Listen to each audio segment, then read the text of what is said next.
Welcome again to Cottage Talk. I'm Russ Goldman. Joining me right now is Tony Gold. This is a special episode. It is our season review show. This should be a lot of fun. I look forward to doing this show with Tony. And we're going to be doing this for probably about an hour. The focus of this episode is to look back at the season.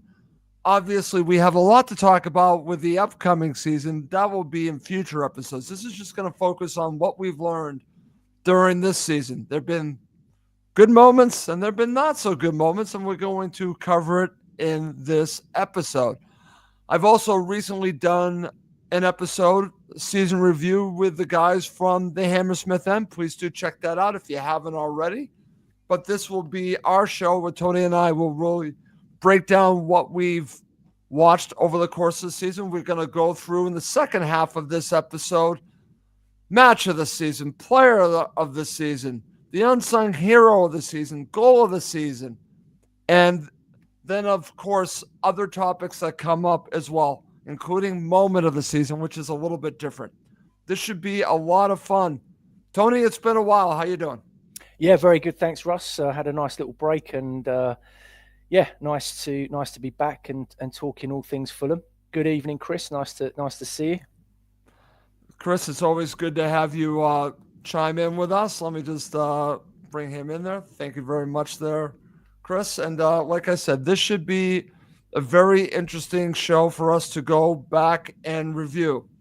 All right, Tony. Like I mentioned, this show's going to be in two parts. Let's start with part one, where we really review the show, and then we'll go through some of the topics I want to talk about the second half of the show.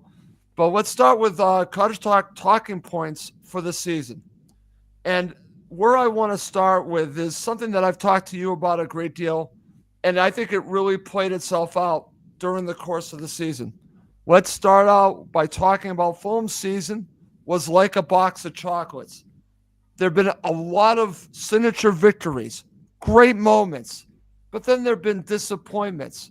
So let's talk about, I guess it's just part of the review process. Do you agree with me that it was a box of chocolates? Because even to the very end, they beat Brentford. They do the double over Brentford. But then we have these losses. Everton at home. Look at all the points we dropped to Everton. Look at all the points we dropped to West Ham, Tony. Manchester United. So on the flip side, we have Liverpool, Chelsea, Nottingham Forest twice, Newcastle United twice. But then you have the other side. Was Fulham's season like a box of chocolates?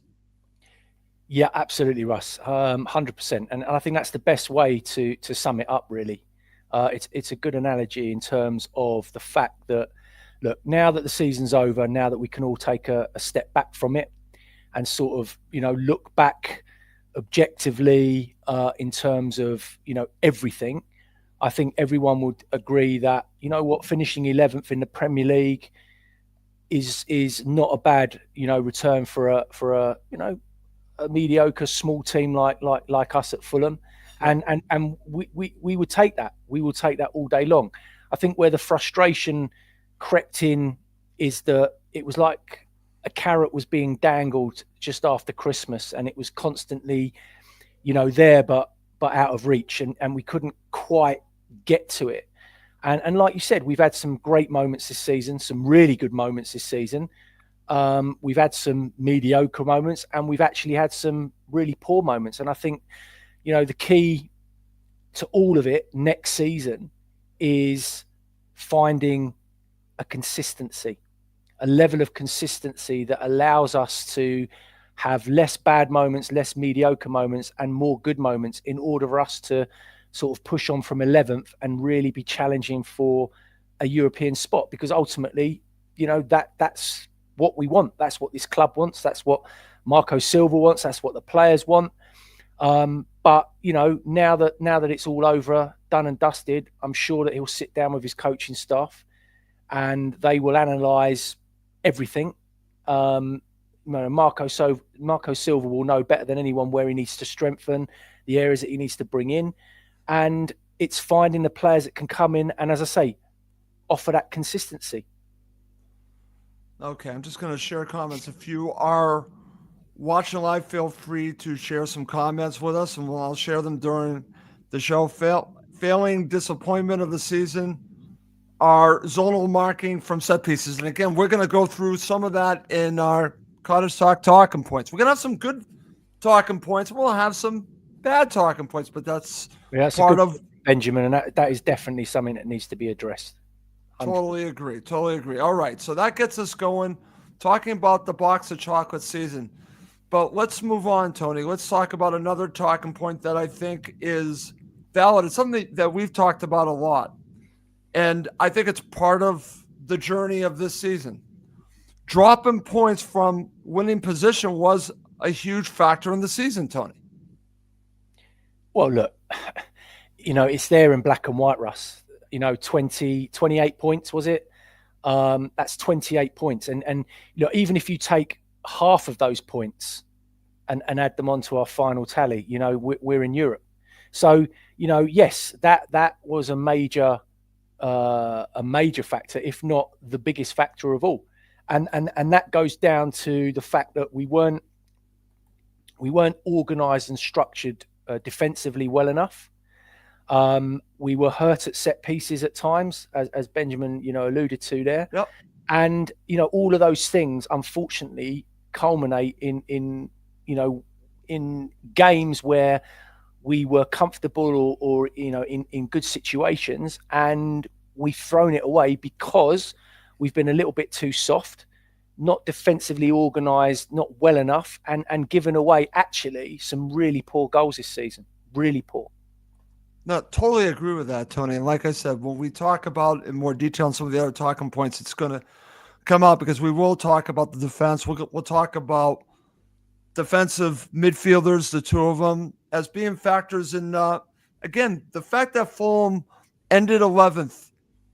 It's actually not a bad position, but I think it's a little disappointing. So we're going to try to get to how they got there.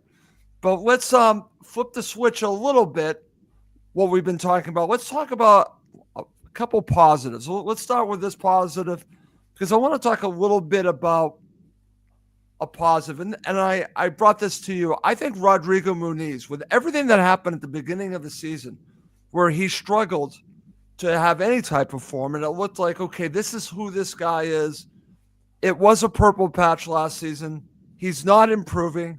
Tony, he flipped the script on that, and I think he established himself as a Premier League striker to the point that we're seeing speculation of teams being interested in him. I want to talk about Muniz's progression as a player because what was great about the two of them, even though I think moving forward, and we'll have this for future episodes, they need another striker and maybe someone that's maybe a higher level than the two of the players we're talking about. But in regards to Muniz, maybe he can become that player. What are your thoughts? Look, Munez is still learning. He's still developing. He's had some very, very good moments this season. And he's had some, moments where he hasn't been quite as effective. But he's young, yeah, Russ. He's still learning his trade. And he will become better. He will definitely, his physicality has developed massively in the last sort of 8 months, 9 months. He's a real handful. And if he can just work on his movement outside the box and then, making those sort of runs in behind defenders and getting into the box and get himself into, better positions, then, he will start to score a lot of goals. I still believe that he would be better playing in a 2 up front. I think our strikers have a really, really raw deal within sort of the concept of the formation in terms of what they're asked to do. And a lot of their work is defending from the front, pressing from the front, working hard from the front. So, their ability to get in the box and score goals almost becomes secondary to the way that Silva wants them set up. But look, he's on the right trajectory. He's developing really well. And I think he's learning a hell of a lot from Raul, to be perfectly honest. But I still think that we definitely need to bring in a third striker. Totally agree. And number one, to help him also continue his development, but also to to push those two, to not let them become comfortable and think that you've done it. You've got to remember, Raul's going to be another year older. Muniz, got injured towards the end of the season, and we ended up with just one striker and having to bring Vinicius in, which isn't ideal. So, look, as far as Muniz is concerned, he's definitely improved, definitely on the right track for development. We definitely need to hold on to him, and I think we'll see an even better version of him next season. I think so, Tony. That's why I think that he's a player that Fulham should not sell at all. And you're going to see speculation that teams are interested in him. And I would just say, no, that's not the player that I would sell. We could talk about it in future episodes. If they have to sell a player, I have someone else in mind. Not that I want to sell that player, but I would not sell Rodrigo Muniz. Absolutely not, because I think the best is yet to come. And I would stick with Rodrigo Muniz. Okay. Tony, let's go back to the other side of the coin. Did Marco play two defensive midfielders too much during the season? The reason why I'm bringing this up, you and I talked about it's come up during the show. I think the one positive that I'll take on it, one side, is that it gave Fulham stability, Tony. Without Paulinho, they now had these two players that made Fulham stable in central midfield. Defensively, to protect the back four, but we could argue that they were still giving up poor goals. However, as someone put this on X today, Paulinho was more involved with the attack than these two players were. And there were two of them. So in certain matches, I think it made sense. But maybe in other matches, maybe they should have played with just one defensive midfielder. Is this a part of Fulham's journey this season? I think this is one of the crucial areas that Marco Silva needs to address for next season, Russ. I think for me, it's horses for courses. There are times when you need to play two holding central midfielders, depending on the quality of the opposition that you're playing against and the players that you are playing against. I think one of Fulham's biggest issues this season has been a lack of creativity from midfield areas, a lack of goals from midfield players. I don't think Lukic and Berger have got how many goals between them this season. Yeah, and that for me has been one of the major factors why we've sort of tailed off a little bit. We've got no midfield players that can score goals. Yeah. And I think that's something that we need, that Marco Silva 100% needs to address next season. I think he needs to change it up definitely a little bit. And by doing that, that means rotating players, knowing when to play two holding midfield players, knowing when to be a little bit more, a little braver, play with a little bit less fear, rely on your centre backs and your defence to defend without the luxury of those two holding midfield players. And at times it didn't work. Right. Let's be honest, it didn't work. But it almost became, his MO, and that's how he was, and that's how he set up, and he never really deviated from it.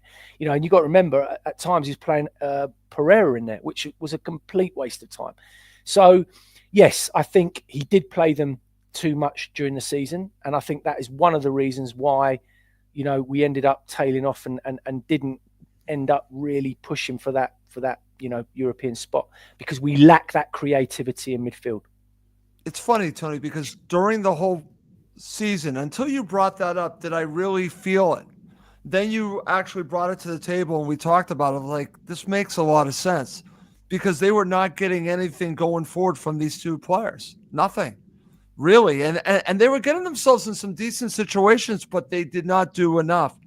And I think that affected the creativity of Fulham. Did it affect the possible creativity of Emile Smith-Rowe, Tony?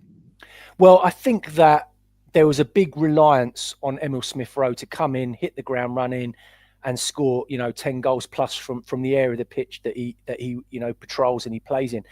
Obviously, as we know, that hasn't quite happened this season. So you can't just rely on him. And Pereira isn't a goal scoring midfielder. We know that. He hasn't got, he's got very few goals in him. So, at the end of the day, as Sahil here makes a point, we were getting, we were playing in front of the 18-yard box so many times, shifting it from left to right, but we weren't really going anywhere with it. We might have had the odd opportunity where Iwobi cut in, broke through the lines, and got a shot off and scored. But ultimately, you've got to have midfield players that can drive from those areas, break the lines, get in behind, pull defenders out, and create space. And I think that was one of the main reasons why Raul, at times got frustrated, where Muniz got frustrated, because there was a lot of responsibility on their shoulders to not only get themselves into positions, but then also, to put the ball in the back of the net. And sometimes, if you look at the top six, look at the midfield players in those teams that have contributed to goals this season.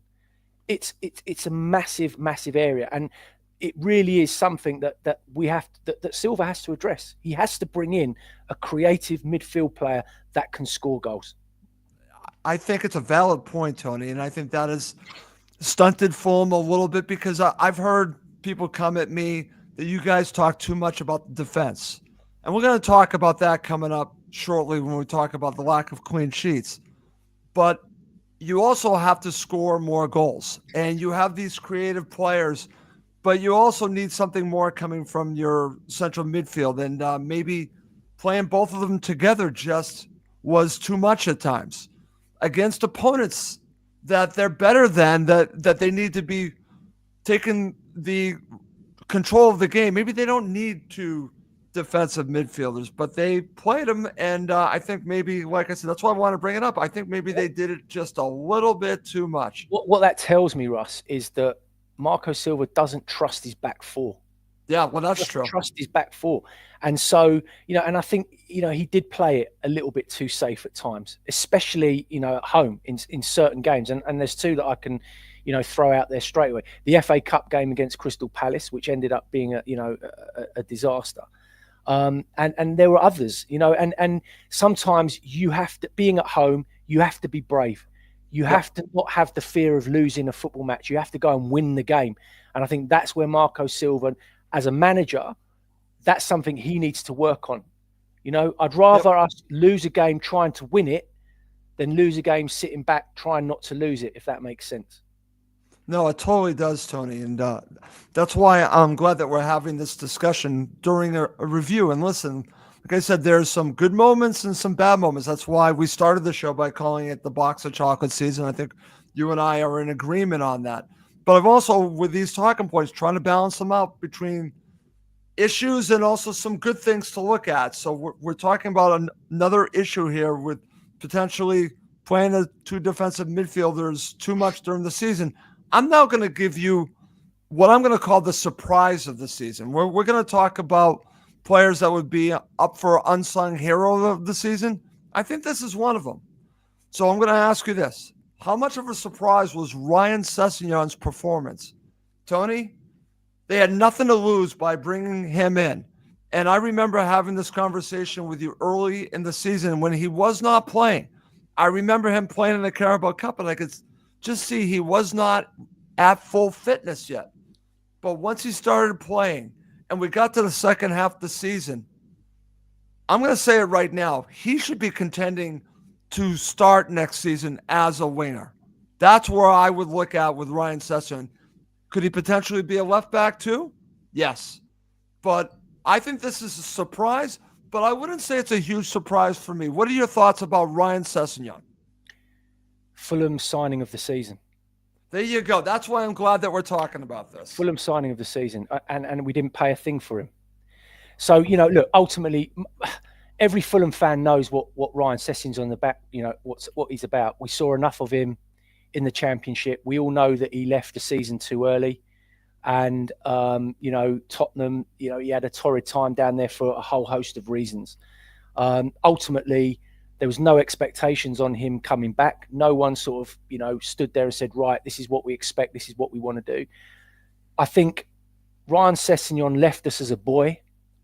And what he's done is he's come back a man. Yeah. And he's physically filled out. He's got himself fit. He's sorted out his injury problems. And you know what? When you've got a fit, hungry, strong Ryan Sessegnon, you've got a very good player.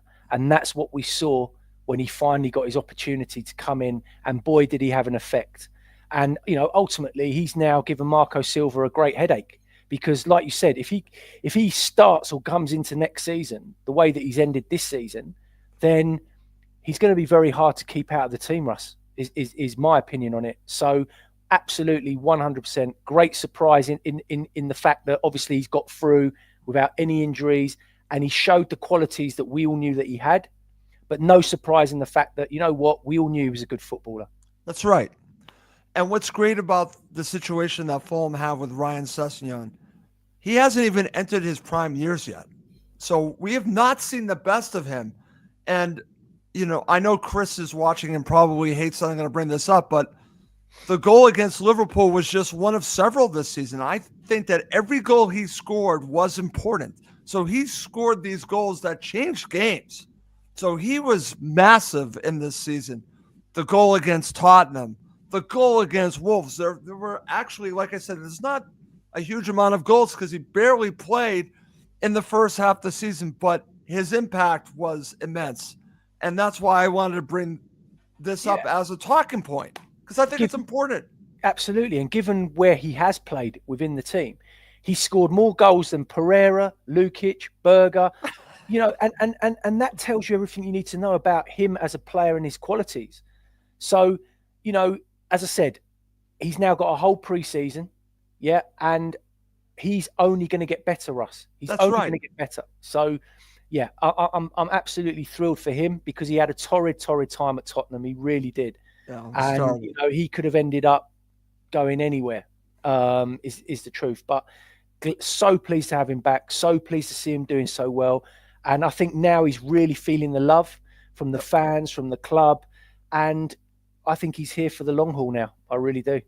I do too. I think he found his home, and that's what's interesting. And I think it also might be a factor. We'll see how this all plays out because when we look forward to next season, one thing that I am going to focus on is some of Fulham's young players. And I hope that looking at Ryan Sessegnon coming back, I'm thinking of a player like Josh King and some other young players that maybe the grass isn't always greener, right? Because you look at what's happened to Sessegnon. Listen, we could go down the list. Pat Roberts. There are so many of them that have left Fulham and it hasn't really worked out. Then there have been others that it obviously has worked out. I guess you could argue Harvey Elliott worked out, but he might be leaving Liverpool. Chris would know all about that. It looks like he's probably going to be leaving. So, did it really work out with Harvey Elliott? I don't know. I mean, he's a Premier League player on a championship side that won the title, but he might have to leave. So, On that point, though, Russ, if he does want to leave, and there is genuine interest from Fulham, and he's dead, you know what? They should bring him back and snap him up because he's exactly what he is, the player that we need. Exactly the player that we need. you know what? I know how some supporters might feel about bringing back Harvey Elliott, but I would do it for the reason you just said. I would do it. I would, and again, I look at it this way. Every person has a chance for a second beginning. So if they decided and he was willing to come in, I would give him a clean slate because I think he could help. You want players that are what they need. I agree with you, Tony. That's a good point. I think he is what they need, even though I know part of me would be feeling like, right now I'm not as big as fan, right? Because of the way things left. But I do like redemption stories, and maybe there is one with him. Maybe there isn't. I don't know, but I wouldn't be afraid if I'm Fulham to look at that. All right, my friend, now we go back to the other side of the coin, and this is something you and I have talked about a lot. I think this is a factor in why Fulham did not get into Europe. Okay, I just think it is that they ended 11th. Like I said, it's a decent place to end up, but it could have been much better. This is the reason. Thoughts on the lack of clean sheets, Tony? Well, this has been my bugbear all season, Russell. It's been the one area where it's easy to not analyze it and to focus on all the other aspects because we've had some very good moments and have played some great attacking football at times. But this is a key area next season that we have to that we have to get right. The Marco Silva and his coaches and his coaching team really need to address. There's only 3 teams that had less clean sheets than us this Yep. season, and those 3 teams got relegated. So that's the first point that you've got to factor in. There's no doubting that the defenders that have played in our back four this season, and it's predominantly been the same back four pretty much all season, but Yeah. individually, they have good moments, right? You've seen that. You've seen it from Anthony Robinson this season. You've seen it from Calvin Bassey. You've Yep. seen it from Tete, even Anderson to a degree. But like Chris says there, right there, and he's absolutely spot on, we need better quality defenders. And at the moment, when you look at the back four as a collectively, they are not good enough good enough defenders as a collective. Anthony Robinson's too attack minded. Joachim Anderson is too slow. Calvin Bassey's too, bravado. He's too much. He wants to get forward all the time. And Tete again, covering round 1v1s. He struggles sometimes in those areas. So as a collective unit, Russ, defensively, we need to be a lot more solid next season. So that is definitely something that Marco Silva is going to have to address over the season. Now, we've got Cuenca. I think he's been underused this season. I In agree. my opinion, I think he has been totally underused. He's a very good footballer. He's technically very astute. And actually, I think if you give him a run of 10, 12 games, he could go in there and complement Calvin Bassey really, really well, because the boy can play. He's got pace. He's quick. He can cover around well. And he's, in my opinion, he's better on the ball than Joachim Anderson.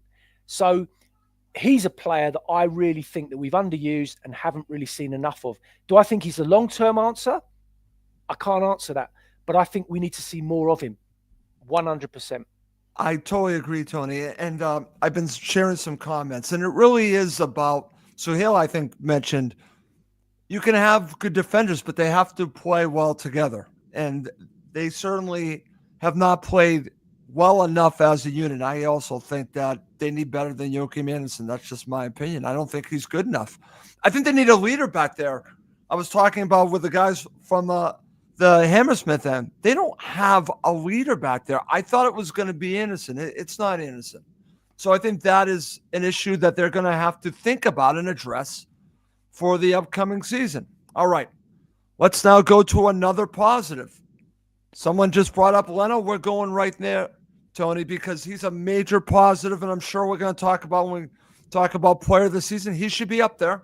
Leno was a difference the entire season. Now, there were patches. There was that West Ham match. There were a couple matches where maybe he made a couple mistakes. But overall, Tony, am I wrong to put him in the same category as Mark Schwarzer? Is he close to Mark Schwarzer? What are your thoughts?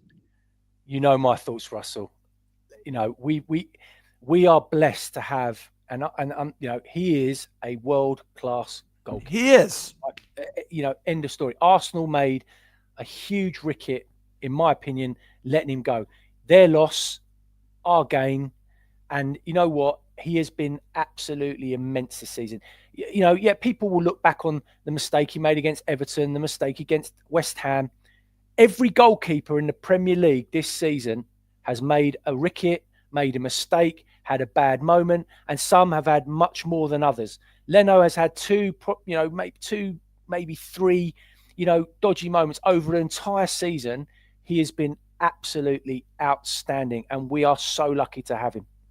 And 100%, we would not have finished 11th without him. No question. He has been big when we've needed him to be big. He's made some great saves this season, and more than people actually realise. And when you look back over every single game, do not underestimate the presence that he's had and the effect that he's had on games in order to make sure that we've won more games than we've drawn or lost. No question. Totally agree, Tony. And we also just had a comment that I shared, and I'm a little bit nervous about Steven Benda being the backup. I think that's fair, okay? Because I just don't think that he is the proper backup. And I think that's something that they should look at for this upcoming season. I think that they really need to. I feel a little nervous if something happens to Leno. We are fortunate that he is playing every match. We are very fortunate because when he doesn't, I think it really affects what they can do. And I listen, if there is a leader back there, it's Leno. But I think that you need someone out of your back four to be a true leader back there too. And I think that's what they need. But I think it's really obvious for me that he has been a huge difference for Fulham this season, probably his entire career. Go ahead, Sorry, Tony. add one more point to that, Russ, is that we Yep. talked about, a lot of people have mentioned zonal marking and set pieces. And what's Yep. really staggered me this season is if I'm a player, a senior player like Leno, Anderson, Bassi, I'll put Robinson in there as well because he's captained the team a few times this season. If after a few games, you've been doing this zonal marking and it's not working and it hasn't worked and it's been an actual disaster, why haven't the players gone to Marco Silva and the coaches and said, look, we're not happy with this. It's not working. We'd much prefer to go man for man, feel much more comfortable. Everyone knows their job. Everyone has their responsibility. And, we feel much better in that situation. Why haven't those conversations? Listen, they may well have happened and Marco Silva might have told them to go and do one. But in my opinion, if I'm a senior player and I can, see that it's not working, I'd be having a conversation with a gaffer and basically saying, look, Gaff, this isn't working. Can we try something different? Because at the end of the day, it proved a real problem. Yeah. A real problem. Totally agree, Tony. All right. One final talking point, and then we will talk about the other part of the show, which should be fun when we talk about like player of the season, match of the season. That'll be fun. One final topic, I think, wraps it up. And I am wrapping up with a little bit of a negative. But it's been consistent for 4 seasons under Marco Silva, including in the championship. And I talked about it with the guys from the Hammersmith end, and I think that you'll probably agree with most of what they said. You'll probably add to it. Tony, real easy. I think it's an easy question with a lot of different reasons. Why did Fulham fade this season? From my perspective, it's twofold. Number one, too many of our better players were overused. And the second thing is we didn't strengthen in January. And that's why we passed out. That's why we literally died a death towards the end. Too many players were leggy. Too many players had played too many games. Not enough rotation of the squad because the squad, just isn't deep enough. It just isn't. We know we've got squad players that can, do jobs. But again, Harrison Reed, in my opinion, was underused this season. Totally underused. Issa Diop, underused. Regardless of what people think, he's still good in that. Can still do a job. Yep. Cuenca, underused. Josh King, never used. Godo, never used. And so I think it's a culmination of all those things, Russ. And ultimately, just signing a 36-year-old in January, who at the end of the day, basically offered absolutely nothing. That's the reason. Okay. I'm going to share 2 that was brought up during the show. I think you're going to agree with both of these. It was actually brought up from Matt. Matt brought this up, and I actually agree with both of them. The age of the squad, Tony? Age of the squad's a factor in all this, right? It's consistently getting players, this was brought up by Matt Wall, that are cast-offs from other Premier League teams that can just fit right in and keep you consistent. Basically get you to where you want to be, but can they take you to the next level? The problem is that, in his opinion, and I'm going to say I agree with this, that maybe they got content. There's no threat of relegation with these players. I think it takes that away. I think that's one of the reasons why some of these players are at Fulham. It takes away the threat of relegation because you have players that are going to keep you consistently in the mix, probably mid-table. But to take it to the next level, Tony, Matt brought this up. They need young, hungry players. They need You talked about Josh King. You said starving. They need players like that, especially in the second half of the season, when they know it after Christmas. Well, Fulham are going to be in the Premier League. Do I need to go that extra yard? Do I need to fight extra harder? And I think those are valid points. They are valid points. They are valid points, absolutely valid points. But I say it's a combination of all of those things, a culmination of everything that you've spoken about. So exactly, no signings in January's. Key injuries Reese Nelson, I didn't mention yeah, him. Reece Nelson, another really good point. He came in on loan, and then he got injured, and that was the end of him. But look, ultimately, Russ, as I said, you look at our squad depth and you compare it to the 10 teams that finished above us, and we are lacking. We are lacking. We overuse too many key players were overused. Look at Alex Iwobi, for example. He's Yep. just one example, right? Up until Christmas, arguably player of the season. After Christmas, he fell off a cliff. He Yep. absolutely fell off a cliff. Um, and you've got to, that rotation, especially in those areas, is so key. Um, and again, there's an argument to say we have been good enough because we've dropped 28 points from winning positions. I know. So That's the crazy part. it's we are so close to really, sort of getting an injection of quality, depth, and then really pushing on. But it's a really fine line. And that's why I think this summer is so critical and so crucial, because so many things ride on this season going well. And I dread to think what will happen if we have another, bang average, mediocre drop off season. I dread to think what would happen. And it's a good point. And one thing that Matt brought up, and us as supporters, I agree with what he shared. And I think you're going to agree with this. This should be Fulham's last transition season in the Premier League. No more 100%. transition seasons. That's 100%. it. That's it. We should be looking for Europe, period, Tony. That should be the goal. It shouldn't be stabilizing. They've done that. They've absolutely done Absolutely. that. And I thought he brought up a good point on the last episode. So that's good stuff. This is All the right. season where the rocket is fully fueled, right, ready to shoot off into the atmosphere and absolutely go and smash it. And That's that's right. why this summer is so huge. And our signings have to be on point, ready to hit the ground running, and us to blast the season 100%. Absolutely. And I'm glad that he brought that up, Matt. And we talked about it on the last episode. Okay. Coming up next in the second half of the show, we'll talk about player of the season, goal of the season, unsung hero of the season, and many more to end this review show of Cottage Talk. Okay, Tony, let's start with goal of the season. There are plenty of contenders. Fulham actually put it on their website. I think 12 of them. There's some very good contenders here. I'm just thinking off the top of my head, a couple from Rodrigo Muniz were unbelievable, but there are so many really great goals. Where do you go for a goal of the season? For me personally, there's only one goal. Well, a lot of the goals obviously stand out, but for me, this goal epitomised where this player has come from and where he is now.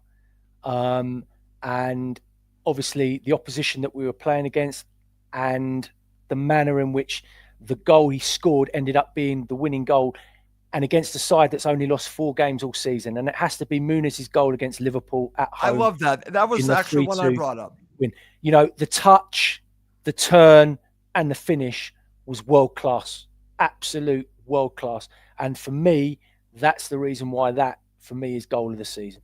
Okay. We can also mention, and I'm sure others will mention, either one of the goals from Harry Wilson against Brentford at Craven Cottage. Yeah. Listen, because of the moments and who they were against and what they, You ticked off stood Chris, for. by the way. You ticked off Chris. Sorry, Chris, but I mean, yeah, I mean, when you against a quality side like that and against quality defenders to do that and to in the manner in which it happens, for me, that has to be. But look, that there have been, there are a lot, and that's why Fulham have got 12 goals on their website, Russ, because there are some really good ones, and I'm sure each one will be very personal to every Fulham fan. But for me, that was the standout goal. See, that's where I went, but I could also mention as an honorable mention. Sessegnon's goal against Tottenham, I think, Yeah, should be great one finish. that people should consider, right? I could say a goal from Tom Kearney. There've been a couple goals from Tom Kearney. So there've been some really excellent goals. There was And Suhail how there, Wilson's goal against Brentford, another yep. one. Absolutely. There are some absolutely smashing goals. There really There've been are. a couple from Raul Jimenez. I'm Yep. thinking about the one against Arsenal. That was a Yep. real. I mean, there's some excellent goals. So that's why I'm glad that we can really just look back at some of these goals because they really did have some tremendous goals, Tony. All right. So now we get into a very interesting discussion. Match of the season. Chris, you're probably not going to like this because your team's probably going to come up here. But but there's some really good contenders for match of the season. Chelsea at Stamford Bridge, Liverpool at home. We could mention Newcastle United, Nottingham Forest at home, Brentford at home, Brentford away. There have been some really good matches of the season, Tony, that you can really just say, wow, these are some signature matches of the season. What's number one for you? Well, I can tell you what isn't number one. Wolves at home. Oh yeah, that was just terrible. That was No, but terrible. seriously, there are three games for me, Russ. Three games that are up there for match of the season, and in third place for me has to be the home win against Liverpool. Okay. Because at the end of the day, you've beaten the champions, and I say they lost 4 games all season. The second one, Sahil just mentioned it, Chelsea away, which was because of who it was against and the manner in which we won the game. But the game for me, simply because of who it is, simply because of who it was against, but also Harry Wilson, the impact that he had, and the manner that he stepped up, and the moment that he did it, has to be the Brentford 2-1 home game for me. Having been 1-0 down with Brentford defending for their lives, and then to score those 2 goals in the 92nd and 97th minute, that for me has to be the match of the season. Okay, so if I remember correctly with the guys, I went with a Liverpool victory, but I could have gone with any one of these three. But I will make a little comment about the one that you have at number one, because anyone that lived in my neighborhood after Harry Wilson's second goal, I probably someone was thinking about calling the police with how loud I was. So that has to be in contention. But for me, I'm actually going to say the Liverpool match. Sorry, Chris. That's where I'm going on that because of who Liverpool are and what it meant to be the team that won the league. I think that is significant. But the Chelsea one at Stamford Bridge, that was huge too. So there are several. Okay. So now a little bit different. Besides talking about match of the season, what was your moment of the season? Now, this could be something a little bit different. I think I mentioned to you before we went live. It could be a save from Bern Leno. It could be just a moment that changed the season. Where do you go for moment of the season? Doesn't necessarily have to be a goal. It can be, or a victory. What was the moment of the season that stood out for you? Moment of the season was Munez's winner against Chelsea at Stamford Bridge. Okay. In the 95th minute. That was the moment of the season. For me, how many times we've been to Chelsea and not had a result in how many years, and then just to come up with that moment, that goal, for me, moment of the season, 100%. Okay, I'm sharing a couple that we have here. So Hale had Leno pen save versus Brentford or save versus Man U. So again, we have some very good ones. And Chris, I'm not going to share yours. Sorry, I'm not going to share that. Sorry, I'm not going to go there. I do like this. I already shared this. I do like Seth scoring versus Spurs. Yeah, that was a great moment as well. That was a great moment. It's because what I loved about him was his reaction after that ball went in. It was like, there you go, Tottenham. That's what you're missing. Loved it. Exactly. Okay, so now we have moment of the season. So we've gone through several categories. So now we'll end with player of the season. We'll definitely end there. But before we do that, I mentioned to you before, one of the things that we do over here is that I use hockey as an example. The Bruins have what they call the 7th player award. 6 hockey players are on the ice at one point, and then you have the 7th player. Someone that you're not expecting to have an impact on the season, but has a significant impact. So we're going to call this the unsung hero of the season. I actually thought of right away Ryan Sessegnon. That is where I went. But when I did the show with the Hammersmith end guys, they didn't even bring him up. They had others that they thought were the unsung hero of the season. I believe someone brought up Sasa Lukic as an unsung hero of the season. I think Berger was brought up too. Who's your unsung hero of the season? Yeah, I think when you're talking about an unsung hero, it's someone that you wouldn't necessarily obviously that stands out. I mean, all those players that you just mentioned have all you know done their bit, if you like. Raul, I think, has been a bit of an unsung hero with the amount of work and effort and energy that he's had to give us playing in that position up front. Sasha Lukic, absolutely, just goes through a lot of hard work in there that goes unnoticed. A lot of running, a lot of effort. But for me, it has to be Ryan Sessegnon. It has to be, because no one could have written what he's produced this towards the end of this season, and also his journey from where he's been, where he's come from, and how he's come back. And I think for me that shows great character. So for me, absolutely Ryan Sessegnon, 100%. That's where I went. And I was surprised that the guys didn't really pick up on that, but I understood where they were going. I've seen a few mention Calvin Bassey, which I understand. But I think that Bassey more established himself. That's why I don't see him as an unsung hero. I see him as just someone that has taken his game to the next level.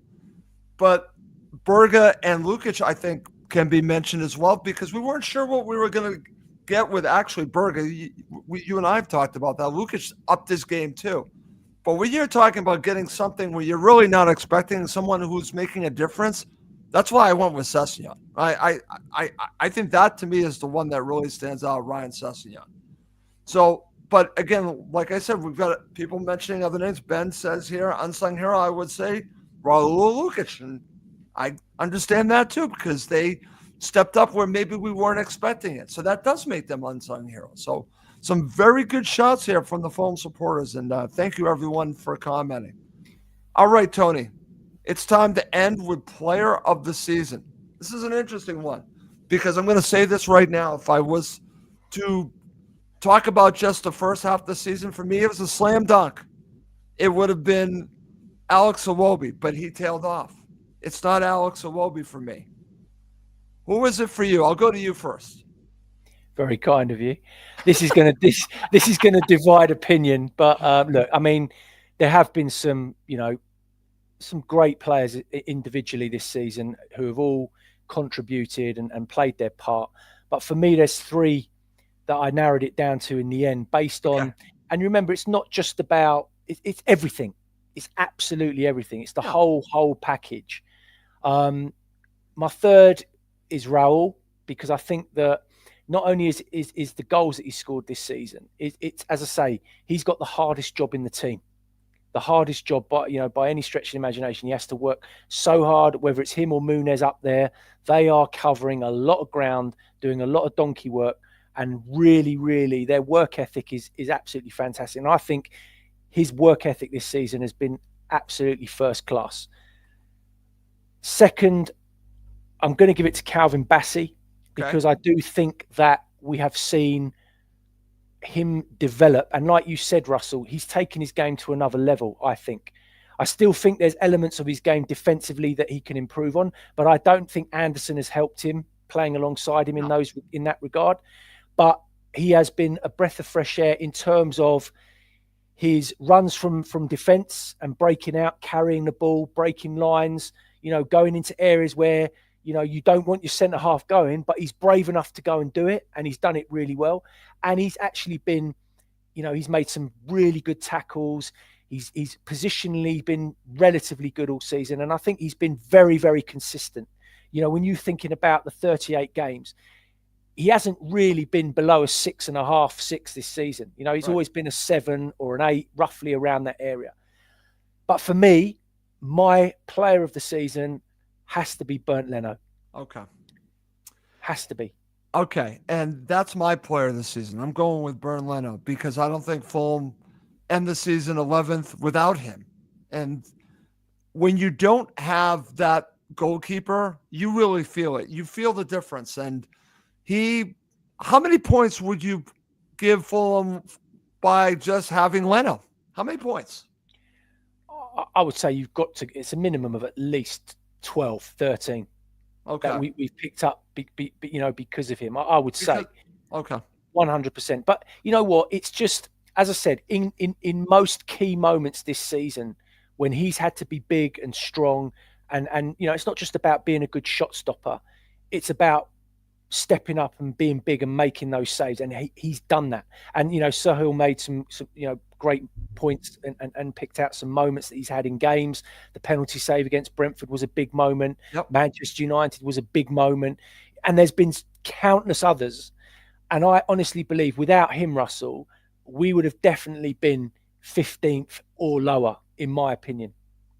Okay. And I think you're right, Tony. I think that we need to give him more credit than maybe most are thinking. And I'll never understand what Arsenal were thinking, Tony. I'll never get it. But you know what? I don't effing care. I shouldn't care. I don't care. It's our They benefit. just didn't feel that he was good enough with his feet. Ah, I think he's proved this season that he's more than adequate. Obviously, West Ham he'll want to forget about, but ultimately he's improved. I think he's actually improved with his feet. His distribution from his feet yeah, has actually improved. I agree But with like that. I said, he has to be one of the best signings Fulham have made for the price that we paid for him, Yeah, Russ. He has to be up there with one of the best signings in the club's history. I totally agree, Tony. Great point. All right. To end this episode, some might think that this is a little bit of a downer, okay? I've got a bonus topic for you. I did this to the guys from View from the Hammersmith, and they weren't ready for this. And I have a feeling others won't be either.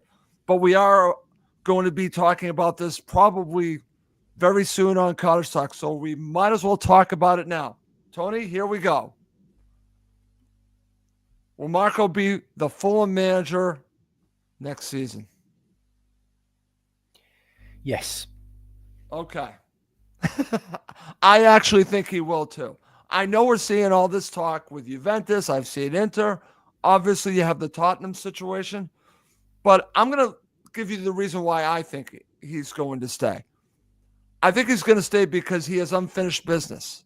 And I think that he also knows that those places I just mentioned, even though some might think that they're more glamorous, especially with Champions League, with a few of them, obviously, that we're talking about Champions League, right? That's great, right? But I think that you have a very short leash with all three of those teams, meaning that if he goes to Juventus, he might last 6 months. Tottenham, the same thing, and Inter, the same thing. There is stability with staying here and getting the job done because it's not done, Tony. Am I right? So I'm going to say this, Russell. Yep. He's not ready for Juventus and he's not ready for Tottenham. There are elements of his management that he needs to improve on, and he will be here next season. It's very important that the Khans back him. I do believe that if he doesn't kick on and things don't improve and we don't get the players that we need, I strongly believe this will be his last season. But you know what? He has to show that he's, not just a good manager, that he can become a great manager. And becoming a great manager is by getting Fulham into Europe next season. Yep. That's when he becomes a great manager. That's when his stock goes up. And you know what? Then he'll be ready for a team like Juventus. But until he improves himself as a defensive coach and starts to get that side of the game right, Yep. I think you're right. I think if he goes to Juventus, he won't last the season there. No. He won't last the season there. Right. And I think that is the issue. I'm glad that you touched on this. I don't think he's ready for those teams. No. I don't think he's shown enough with us to prove that he's ready for that. I think that he could get there. He's still a young coach, but I don't think he's there yet. Show that he can do it with us and then get his big move. We say this about players all the time. I think it goes with managers too, Tony. I don't think it's just players that you can say that about. With managers like him, yes, there could be interest from a team like that. But I think that he would go and be gone very quickly because it's not like Fulham. He would not get time to develop the team. They're expecting great results from the get-go, and I just don't think that he's ready for that. I don't think he. Juventus are a European giant, Ross. Make Yeah, no bones about it. Their expectations are going to be far, far higher than Fulham's, as are Tottenham's. And as you've seen this season with Ange, things can go. His stock at the moment is relatively high. So ultimately, he can't afford to leave at this stage of his career and take a gamble like that, in my opinion.